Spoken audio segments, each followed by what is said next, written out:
There was such a contrasting character between Bertie and Edward. One grew up, and the other one didn't. Their father knew. King George V, that gruff and demanding patriarch of the House of Windsor, possessed an almost terrifying ability to see his sons for exactly what they were. Edward, the Golden Prince of Wales, charmed crowds across the British Empire with his boyish smile and casual elegance. The newspapers couldn't get enough of him. Society women swooned. He was the most photographed man in the world, the heir to the greatest throne on earth, the very definition of royal promise.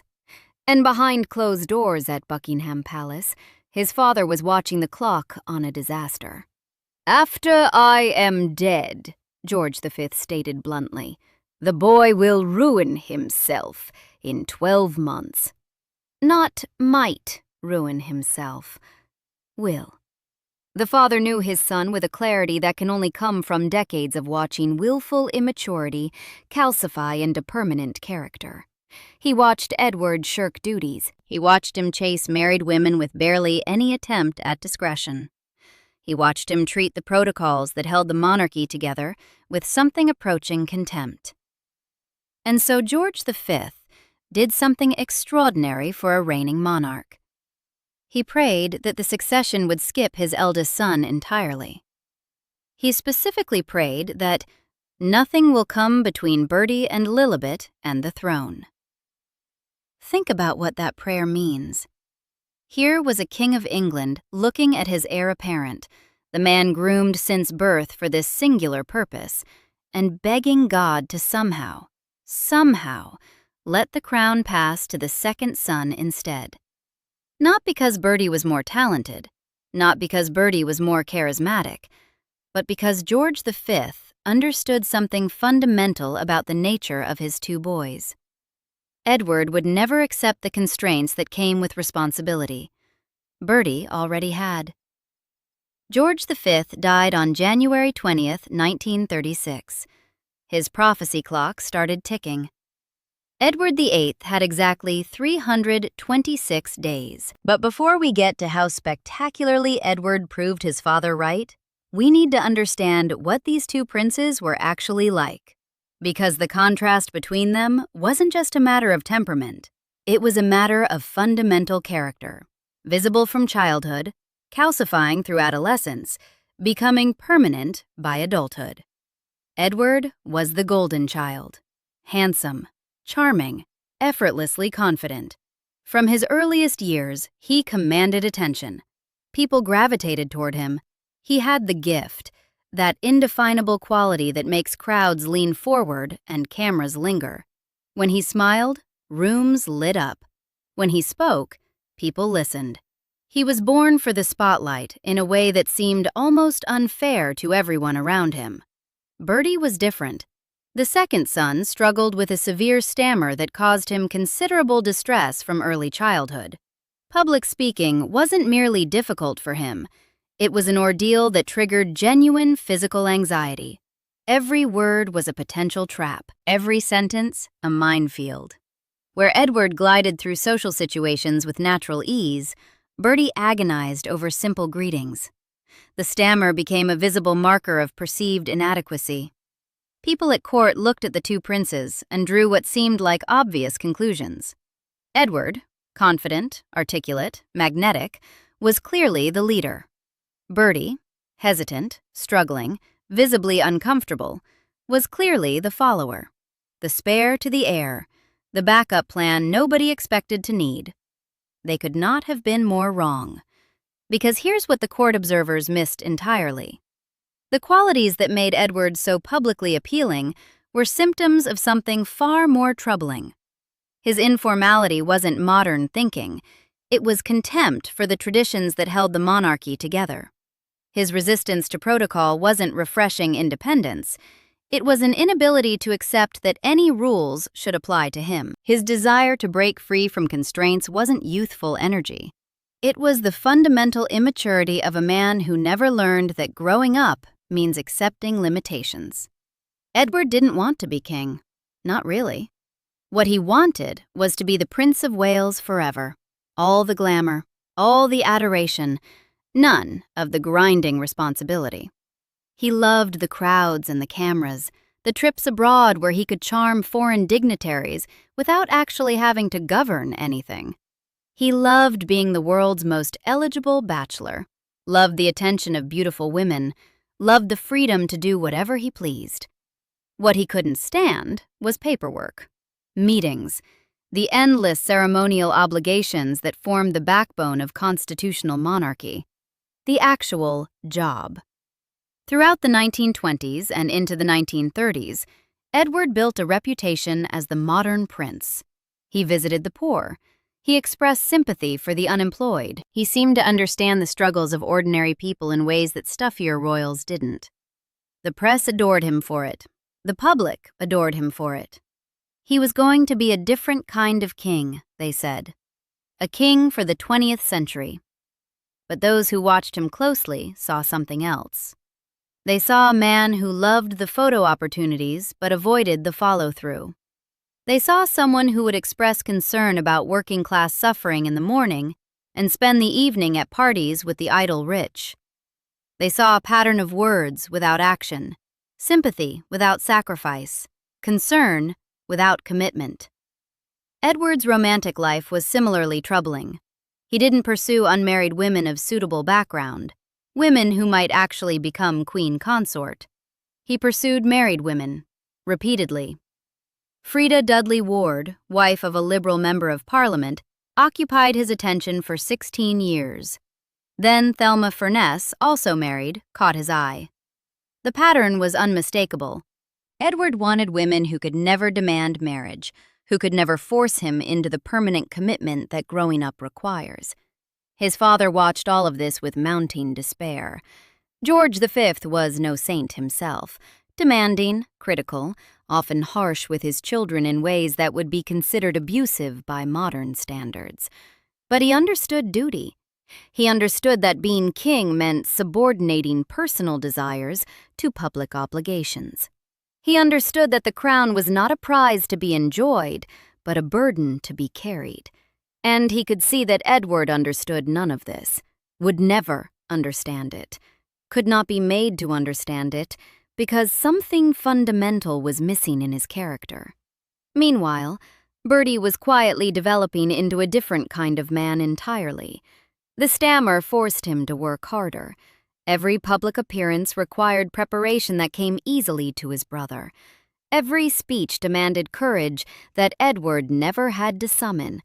Bertie couldn't coast on charm. He had to earn every small victory through effort and determination. More importantly, Bertie understood limitation. He lived with limitation every day. He knew what it felt like to want something desperately, in his case, simply to speak without struggle, and to be denied it. This understanding shaped him in ways that Edward, who had never been denied anything significant in his life, could never comprehend. Bertie married Elizabeth Bowes Lyon in 1923. She was not his first choice. She had actually rejected his proposals twice before finally accepting. But their marriage became one of genuine partnership and deep affection. Elizabeth understood what Bertie needed. She supported him without coddling him, pushed him without breaking him, believed in him when he couldn't believe in himself. They had 2 daughters, Elizabeth, born in 1926, and Margaret, born in 1930. The family they built together at Royal Lodge was warm and close in ways that defied royal tradition. Bertie was present for his children in ways that his own father had never been present for him. He played with them. He read to them. He was, by all accounts, a genuinely loving father. This matters more than it might seem, because it reveals something essential about who Bertie actually was. He wasn't just capable of duty. He was capable of love. Real love. The kind that requires showing up day after day, that demands patience and presence and the willingness to put someone else's needs before your own. Edward was capable of infatuation, of obsession, of the all-consuming passion that burns hot and demands everything and cannot tolerate any obstacle. But love? The mature, sustaining love that builds families and weathers difficulties and grows deeper over decades? That required a capacity for growth that Edward simply didn't possess. Which brings us, inevitably, to Wallis Simpson. She was American, which was problematic but not insurmountable. She was a commoner, which posed difficulties but had some precedent. The catastrophic factor was that she was twice divorced, with both ex-husbands still living. For Edward VIII to marry her was constitutionally impossible. Not metaphorically impossible, not socially awkward, but literally unconstitutional. The King of England was the supreme governor of the Church of England. The Church of England did not recognize divorce. A king could not lead a church whose core doctrine he was flouting in his personal life. This wasn't some arbitrary rule imposed by stuffy courtiers looking for reasons to object. This was the fundamental structure of the constitutional monarchy that Edward had sworn to uphold. Any man who had genuinely grown up would have recognized the impossible situation and made the necessary sacrifice. Royals before Edward had maintained relationships that couldn't become marriages. Royals had kept mistresses. Royals had put duty before their hearts, because that's what the job required. Edward's own grandfather, Edward VII, had conducted numerous affairs while remaining married to Queen Alexandra. The template for having both the crown and the companionship existed. But Edward was not any man. Edward was the boy who never grew up. He wanted Wallis. Therefore, he would have Wallis. If the Constitution couldn't accommodate his desires, then the Constitution, not his desires, would have to bend. At Fort Belvedere, his country retreat, the new king let state papers pile up while he entertained Wallis and her social circle. Government ministers grew genuinely alarmed. Classified documents, sensitive materials during one of the most dangerous periods in European history, were left lying about where anyone might glimpse them. The ministers' fears about Wallis and her guests potentially accessing government secrets weren't paranoid fantasies. They were reasonable concerns about a man who simply did not take his responsibilities seriously. And the security concerns ran deeper than mere carelessness. British intelligence services had accumulated evidence that Wallis Simpson was maintaining an intimate relationship with Joachim von Ribbentrop, the German ambassador to Britain. German Foreign Minister Ribbentrop, a former champagne salesman with outsized ambitions and closer access to Hitler than almost anyone in the diplomatic corps, was reported to have been one of Wallis's lovers during this very period. Duke Karl Alexander of Württemberg later told the FBI about the affair directly. Whether the relationship was primarily romantic or primarily an intelligence operation remains debated by historians, but the implications were staggering either way. The woman Edward insisted on marrying may have been sharing pillow talk with one of Hitler's most important diplomats. The king's bedchamber effectively had a direct line to Berlin. Consider what this meant for British national security. In 1936, Hitler was already rearming Germany in violation of the Treaty of Versailles. The Rhineland had been remilitarized. The Nazi regime's ambitions were becoming clearer by the month to anyone who cared to look. And the King of England was conducting a relationship with a woman who may have been intimate with the German ambassador. A relationship conducted with such carelessness that classified state documents were left lying around her social gatherings. The constitutional crisis escalated through the autumn of 1936 as it became clear that Edward would not give up Wallis and would not accept any compromise that did not include marriage. Prime Minister Stanley Baldwin proposed a morganatic marriage. Wallis would become Edward's wife, but not his queen. Edward seemed amenable initially. The Dominion governments rejected it unanimously. Canada, Australia, South Africa, New Zealand. None of them would accept Wallis Simpson as the king's wife under any arrangement. The crisis deepened. American newspapers freely reported the scandal, while the British press maintained a gentleman's agreement of silence that was rapidly breaking down. By early December, everyone could see what was coming. The only question was whether Edward would choose the crown or the woman. On December 11, 1936, Edward made his choice. He signed the instrument of abdication and broadcast to the nation the famous words about being unable to discharge his duties without the help and support of the woman I love. The boy who never grew up chose the girl over the kingdom.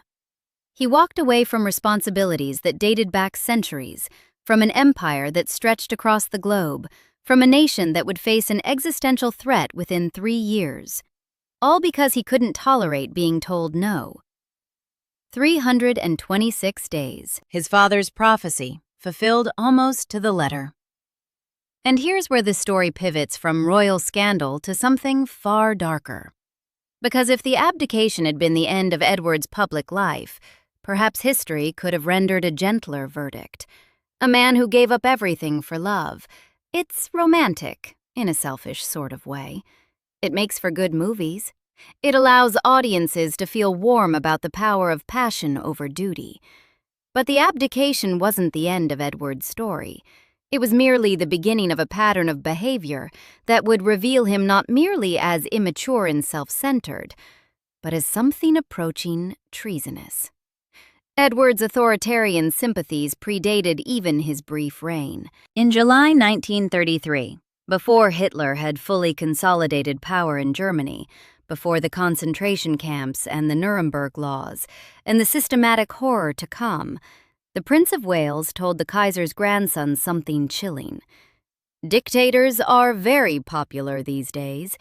We might want one in England before long." The heir to the throne of the world's oldest parliamentary democracy, musing openly about the desirability of dictatorship in Britain.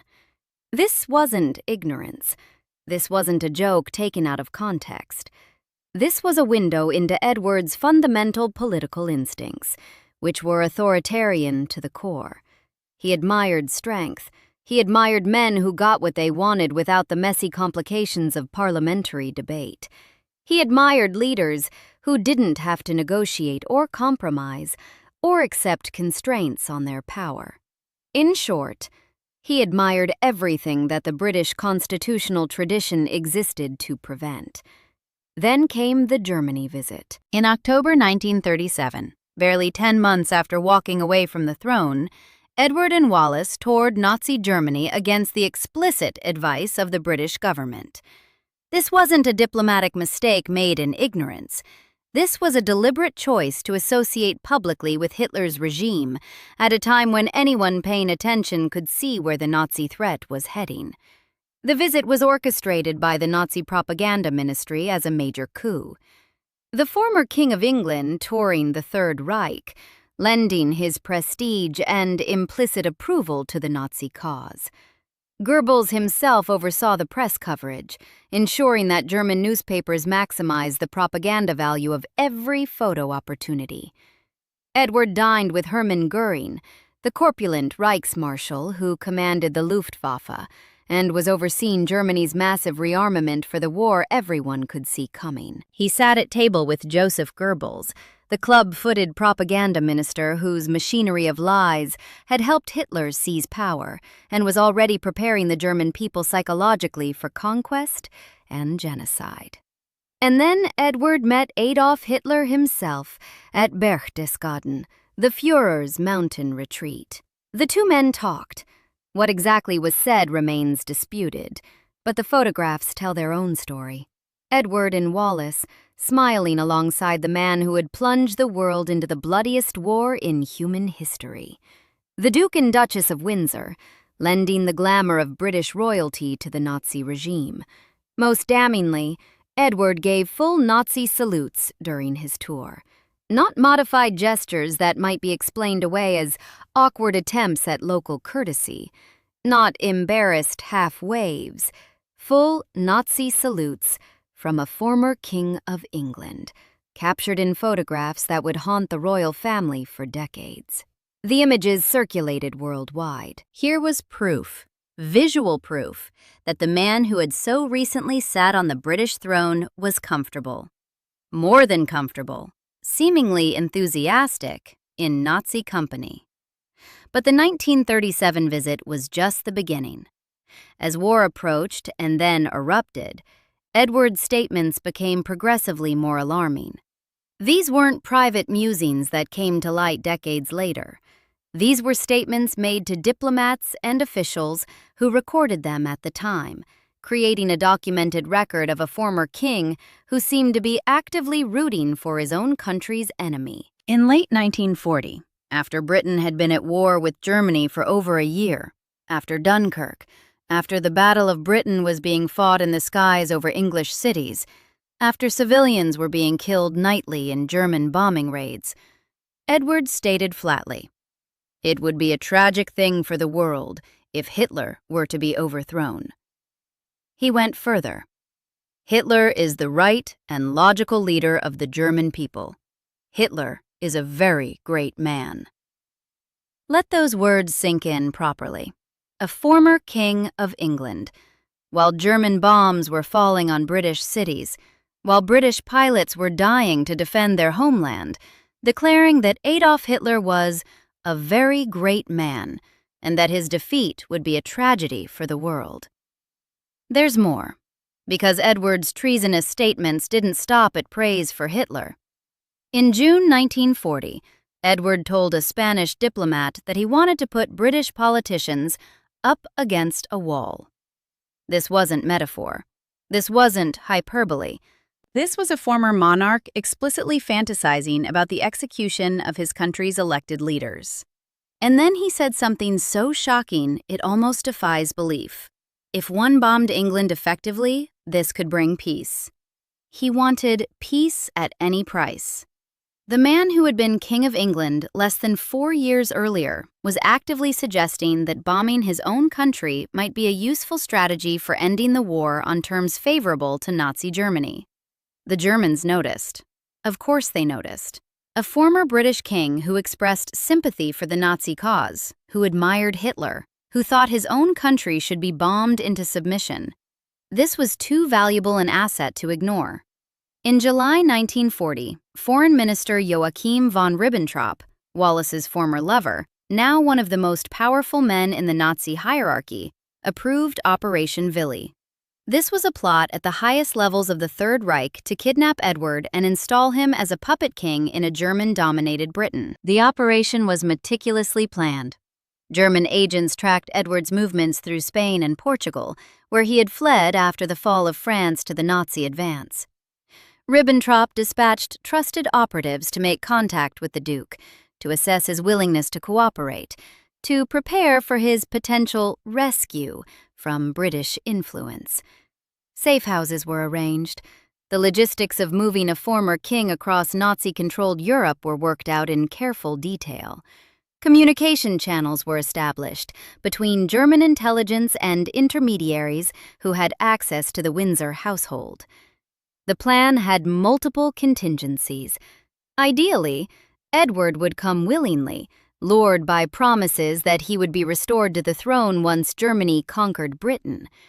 Nazi planners believed, with considerable justification based on Edward's own statements, that he would be amenable to such an arrangement. The man who had said bombing England could bring peace might well accept a German-backed restoration, if it meant returning to the position he had given up for Wallace. If persuasion failed, more coercive measures were prepared. The Nazis were not above kidnapping if necessary. Let that scenario play out in your imagination for a moment. Imagine Edward VIII still on the throne in 1940. Imagine a king of England who believed Hitler was a very great man. Imagine a head of state who thought bombing England might bring peace. Imagine a monarch who wanted to put his own politicians up against a wall. Imagine that man receiving intelligence briefings, influencing war strategy, representing Britain to the world. Would such a king have rallied his nation during the Blitz? Would he have formed the essential partnership with Churchill that held Britain together during its darkest hour? Or would he have sought accommodation with Berlin, advocated for a negotiated peace that left Nazi Germany dominant in Europe and consigned the continent to generations of fascist rule? We should thank Wallis Simpson. Honestly, however unwittingly, her mere existence, her divorce history, her unsuitability as a consort, had forced Edward off the throne before he could do catastrophic damage. The man who never grew up was removed from power by his own refusal to grow up. And in that refusal lay Britain's salvation. Winston Churchill grasped the danger immediately when he learned of Operation Willy. Churchill had initially supported Edward VIII remaining on the throne during the abdication crisis. He had believed, incorrectly as events proved, that forcing out a king set a dangerous constitutional precedent. He had argued publicly that Britain should find a way to keep its charismatic monarch, even if it meant bending the rules about Wallis Simpson. And then, Churchill watched Edward flee to Nazi Germany in 1937. He watched the former king give Nazi salutes. He received intelligence reports about what Edward was saying to Spanish diplomats. He learned about Operation Willy and the German plot to restore Edward as a puppet king. Churchill's early support for Edward must have tasted like ashes in his mouth. He had championed a man who turned out to be, at minimum, a useful idiot for Nazi propaganda and, at maximum, a potential collaborator with Britain's mortal enemy. When Churchill learned of Operation Willy, he moved with the ruthlessness the situation demanded. He forced Edward to accept the governorship of the Bahamas, a distant colonial post that would keep him thousands of miles from German reach, and, more importantly, thousands of miles from any possibility of influencing British war policy. When Edward balked at this effective exile, complaining that it was beneath his dignity, that he was being punished unfairly, that the posting was insufficiently prestigious for a former king, Churchill threatened him with a court-martial if he refused military orders. Think about what that threat reveals. Britain's wartime prime minister had to threaten the former king with military prosecution to prevent him from potentially falling into Nazi hands, or worse, going willingly. This was not how one treated a loyal ex-monarch who had simply made an unfortunate marriage choice. This was how one handled a security risk of the highest order. Edward went to the Bahamas. He went bitterly, complainingly, convinced that he was being treated unfairly by a government that failed to appreciate his importance. But he went, and there he stayed, sulking in Nassau, while his brother was being bombed at Buckingham Palace. The contrast could not have been more stark. While George VI walked through London's devastated neighborhoods, talking to families who had lost everything, sharing their danger night after night, Edward was attending cocktail parties in the Caribbean and griping about the quality of the help, while Queen Elizabeth visited the injured in hospitals, offering comfort to people whose lives had been shattered by German bombs. Wallis was redecorating Government House in Nassau and complaining about the heat. While Britain stood alone against Nazi tyranny, fighting for its very existence with everything it had, Edward was telling anyone who would listen that he was being treated unfairly and that the war could be ended if only people would see reason and negotiate with Hitler. The Bahamas governorship was meant to last until the war ended. In practice, it lasted until 1945, when Edward finally resigned and retreated to Europe. But even during his exile, he remained a security concern. Even thousands of miles from the war, he couldn't resist making statements that caused headaches for British intelligence. The Marburg Files, captured German documents discovered after the war, confirmed the worst fears about Edward's sympathies and the Nazi plans to exploit them. The files revealed the extent of German communications involving the Duke of Windsor, showing that Nazi leadership had genuine and well-founded reasons to believe Edward might cooperate with their schemes.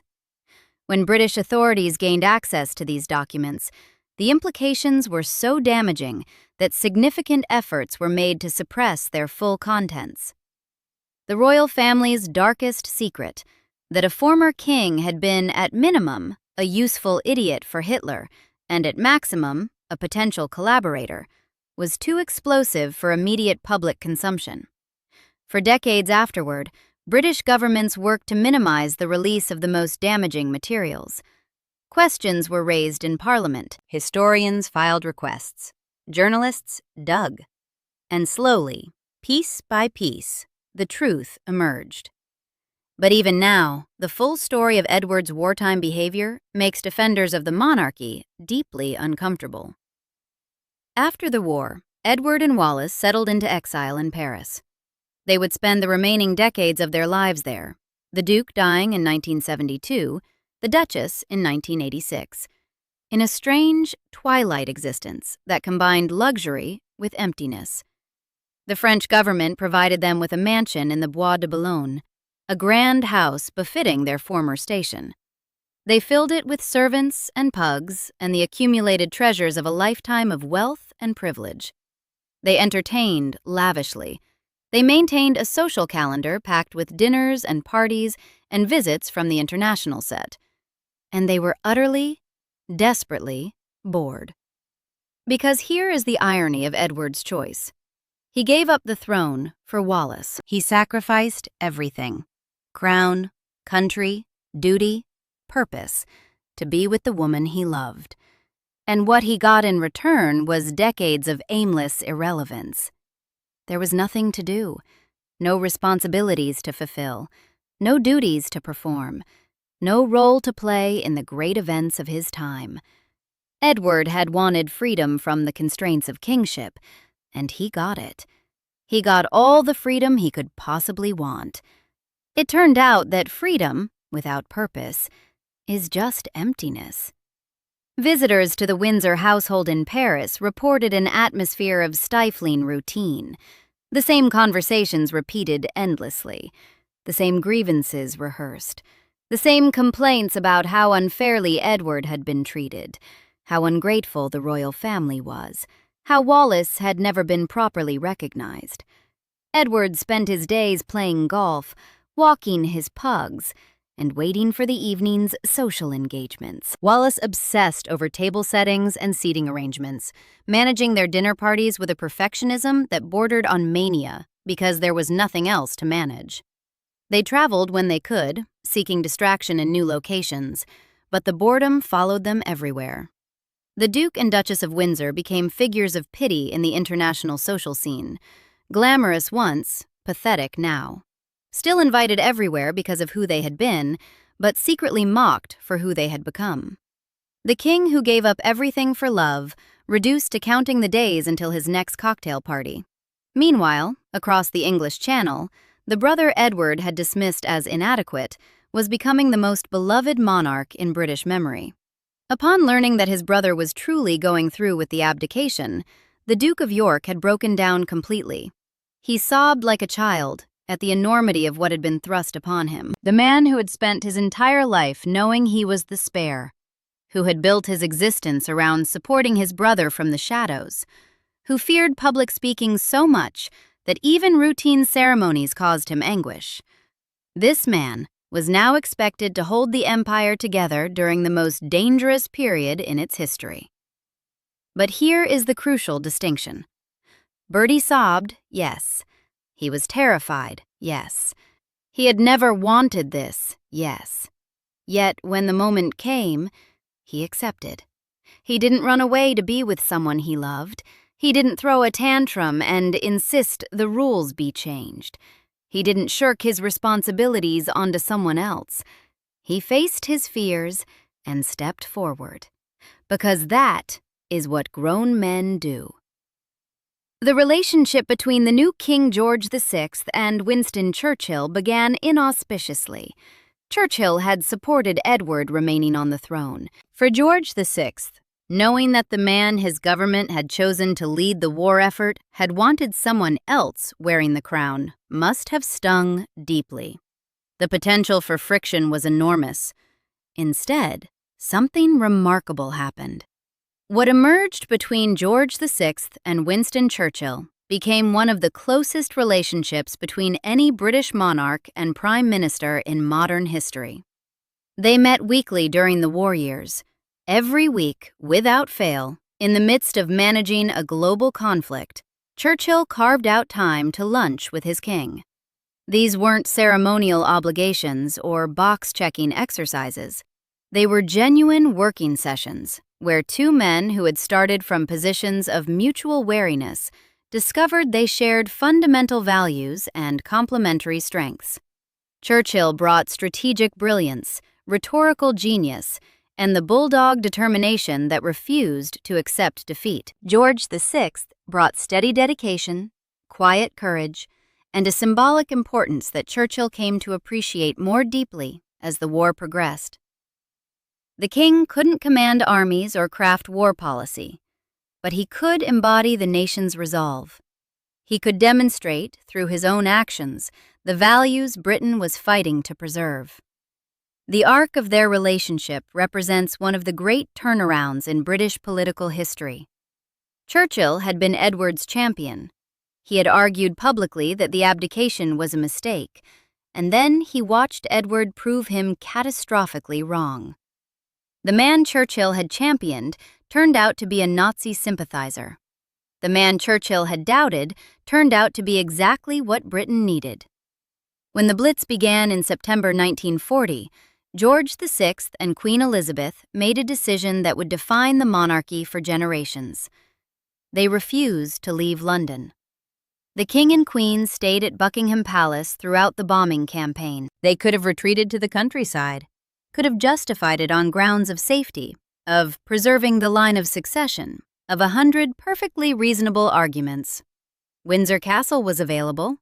Country estates offered protection. No one would have blamed them for seeking shelter from the nightly terror of German bombs. They stayed. On September 13, 1940, Buckingham Palace itself was hit during a German bombing raid. The King and Queen were in residence. They felt the explosions. They saw the damage to their home. They walked through the rubble afterward, surveying destruction that could have killed them. Queen Elizabeth, the future Queen Mother, said something after that attack that perfectly captured the royal approach to the Blitz. "I'm glad we've been bombed. Now I feel we can look the East End in the face." The East End of London was being hammered night after night. Working-class neighborhoods were being reduced to rubble, while their residents huddled in underground stations and backyard Anderson shelters. If the royal family had been safe in some country estate while ordinary Londoners died, their expressions of sympathy would have rung hollow. But they weren't safe. They were being bombed too. They were sharing the danger. George VI visited bomb sites throughout the Blitz. He walked through devastated neighborhoods. He talked to families who had lost everything: their homes, their possessions, sometimes their loved ones. And here's what matters. He did it despite his stammer, despite his terror of public interaction, despite every instinct telling him to hide from the spotlight. The man everyone had dismissed as inadequate forced himself into situations that genuinely frightened him because duty demanded it. Night after night, the king who never wanted the crown went out among his people and showed them that their monarch would not abandon them. There's a photograph from this period that captures something essential. George VI, in military uniform, standing amid the ruins of a bombed London neighborhood. His face shows exhaustion and determination in equal measure. He looks like what he was, a man carrying a burden he never wanted, refusing to set it down because others were carrying burdens too. This was not the glamorous royalty of Edward's era. This was something different, something earned through sacrifice rather than inherited through birth. The people of Britain saw their king sharing their danger, and they loved him for it. The princesses Elizabeth and Margaret were evacuated to Windsor Castle for safety, but the king and queen remained in London. They remained through the worst of the bombing. They remained when Buckingham Palace was hit again and again. They remained because leaving would have meant abandoning the people who couldn't leave, and that was unthinkable. Compare this to Edward, sulking in Nassau, complaining about being treated unfairly while his countrymen died. Here's something that doesn't get discussed enough about George VI. He was a good father. His children loved him dearly. Now, that might not sound remarkable. Parents are supposed to love their children, and children are supposed to love them back. But in the context of British royal history, genuine warmth between monarchs and their offspring was startlingly rare. Royal children were traditionally raised at a distance. Nannies and governesses handled the day-to-day work of child-rearing. Formal interactions were scheduled like diplomatic appointments. Emotional intimacy was not particularly encouraged. Kings had more important things to do than play with their children. George V himself, George VI's own father, had been a distant and demanding presence whose idea of parenting involved criticizing his sons' clothing and berating them for inadequacy. The current generation of Windsors carries the psychological scars of that upbringing. George VI was different. The family he built with Queen Elizabeth, first at their home at Royal Lodge, later at Buckingham Palace, was genuinely close. He spent real time with his daughters. He played with them. He was present in their lives in ways that previous kings simply hadn't been. Elizabeth, the elder daughter, would grow into Queen Elizabeth II and reign for 70 years. When she spoke of her father in later life, the affection was unmistakable. He had shaped her understanding of duty, of service, of what it meant to accept responsibilities you hadn't chosen because the moment demanded it. The lessons she learned watching him navigate the war years, watching him overcome his fears to do what Britain needed, shaped the longest reign in British history. Margaret, the younger daughter, adored him too. The family unit that George VI and Queen Elizabeth created was warm, supportive, genuinely loving. A stark contrast to the dysfunction that had characterized so many royal households before them. This matters, not just as biographical detail, but as evidence of the kind of man George VI actually was. He didn't just perform duty well. He built genuine human connections. He loved deeply and was loved in return. The man everyone had underestimated turned out to have depths no one had suspected. And then the cigarettes took him. George VI smoked heavily his entire adult life. It was ubiquitous in his generation. Everyone smoked. Doctors endorsed it. The health consequences wouldn't be properly understood for decades. During the stress of the war years, under the constant pressure of his responsibilities, he smoked more. The damage accumulated silently. By the late 1940s, his health was declining. In September 1951, surgeons removed his left lung after discovering a malignant tumor. The prognosis was grim, though the public was not told the full truth about his condition. On February 6, 1952, King George VI died in his sleep at Sandringham. He was 56 years old. 56.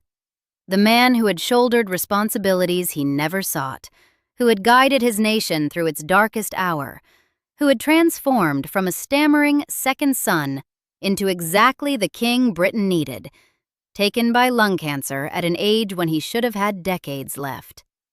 His daughter Elizabeth was in Kenya when word reached her. She had left England a princess. She returned a queen. She was 25 years old. The cruel irony is almost too much.